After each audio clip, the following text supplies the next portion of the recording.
പോലും ഇല്ലാത്ത ഒരു സർക്കാരിനെയാണ് കേരളത്തിലെ ജനതയ്ക്ക് കാണാൻ കഴിഞ്ഞത്. അതുകൊണ്ടാണ് കഴിഞ്ഞ പാർലമെന്റ് തെരഞ്ഞെടുപ്പിൽ 20 സീറ്റുകളിൽ 18 എണ്ണത്തിലും UDF മികച്ച വിജയം നേടിക്കൊണ്ട് മുന്നോട്ട് പോയത്. 111 നിയമസഭാ മണ്ഡലങ്ങളിൽ ഐക്യജനാധിപത്യ മുന്നണി വ്യക്തമായ മേധാവിത്വം നേടിക്കൊണ്ട് മുന്നോട്ട് പോയത്.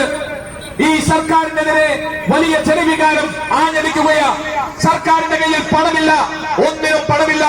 പണമുള്ളത് ദൂർത്തടിക്കുന്നതിന് വേണ്ടിയാണ് ആഡംബര കാറുകൾ വാങ്ങുവാനും മന്ത്രിമന്ദിരങ്ങൾ മോടി പിടിപ്പിക്കുവാനും വിദേശ ടൂറുകൾ സംഘടിപ്പിക്കുവാനും വിദേശ യാത്രകൾ സംഘടിപ്പിക്കുവാനും സർക്കാരിന്റെ പ്രതിനിധികൾക്ക് പണമുണ്ട്, മുഖ്യമന്ത്രിക്ക് പണമുണ്ട്, അതിന്റെ ബന്ധപ്പെട്ട ആളുകൾക്ക് പണമുണ്ട്. അതിനിടയിലാണ് കേരളത്തിന്റെ മുഖ്യമന്ത്രിയും അദ്ദേഹത്തിന്റെ കുടുംബങ്ങളും വഴിവിട്ട് അഴിമതിയുമായി ബന്ധപ്പെട്ട് മുന്നോട്ട് പോകുന്നത്. മറുപടി പറയാൻ പോലും കഴിയാത്ത ഗ്രാമപഞ്ചായത്തിന്റെ ജനപ്രതിനിധികൾ ട്രഷറികളിൽ നിന്ന് പണം പോലും പിൻവലിക്കാൻ കഴിയാത്ത സാഹചര്യങ്ങൾ നിലനിൽക്കുന്നു.